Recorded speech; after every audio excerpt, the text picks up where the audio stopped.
خوش آمدید اجاز فٹافٹ ولاگ میں۔ فٹافٹ منہ دھویا، فریش ہوا اور آفس کے مشن کی تیاریاں مکمل، کیونکہ آج بھی دفتر کی دنیا میں اجاز فٹافٹ کا راج ہے۔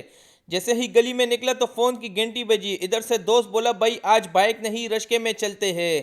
میں نے کہا واہ آج تو لگتا ہے وی آئی پی سفر ہوگا، آواز لگے گی۔ جلدی جلدی روڈ پہنچا اور رشکے میں بیٹھ گیا آفس جانے کے لیے۔ رشکا آیا، آواز لگائی، اور صاحب ٹربو موڈ میں چلیں گے ہم بیٹھے تو آواز ایسی لگ رہی جیسے کسی فری اے سی کی سروس شروع ہو گئی ہو۔ ہر موڑ پر رکشے والا ایسے گھما رہا تھا جیسے فاسٹ اینڈ فیوریس کی شوٹنگ ہو رہی ہو۔ سامنے والے رشکے والے سے اس کے آرن کی دوڑ شروع ہو گئی، پوں پوں کی میوزک پارٹی۔ آخرکار رشکے کی جادوئی سواری کے بعد آفس پہنچ گیا۔ ہوا نے بال ایسے اڑائے جیسے فری اسٹائل ہیئر کٹ کروا کے آیا ہوں۔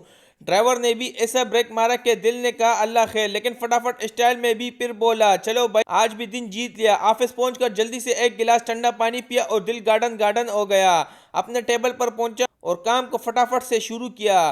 آج دل نے کہا بس بھائی اب کچھ ڈائٹنگ کرنی ہے، تو میں نے بڑے فخر سے آرڈر کیا بھائی آج بس رائتا اور سلاد لاؤ۔ دوست نے دیکھا تو بولے یہ کھانے آیا ہے یا گھاس چرنے؟ میں نے کہا چپ کر بھائی، یہ فٹافٹ نہیں فٹ ہونے کا مشن ہے۔ شام کا ٹائم ہوا، کام کر کے تک گئے اور کرسی میں گھومنے لگا۔ پھر کچن گیا، دیکھا کچھ ہلکا پھلکا مل جائے کھانے کے لیے، لیکن کچن بھی خالی پڑا تھا۔ خیر گھر جانے کی تیاریاں پکڑی تو آفس میں جمیل بھائی نے روکا اور آپ لوگوں سے ریکویسٹ کر رہے کہ اجاز فٹافٹ محنت کر رہے ہیں، مہربانی کرے اس کے یوٹیوب چینل کو سبسکرائب کرے اور ٹک ٹاک پر فالو کرے اور فیس بک پیج کو بھی فالو کرے۔ گھر جانے کے لیے نکلا، لیکن پھر سوچا نماز نہیں پڑھی ہے، پہلے مسجد جاتا ہوں نماز ادا کروں۔ نماز پڑھی اور دل کو بہت زیادہ سکون ملا۔ دوستو اگر ویڈیو اچھی لگی ہے تو ویڈیو کو ضرور لائک کرے، شیئر کرے اور یوٹیوب چینل کو بھی ضرور سبسکرائب کرے، کیونکہ زندگی ہے فٹافٹ اور میں ہوں اجاز فٹافٹ۔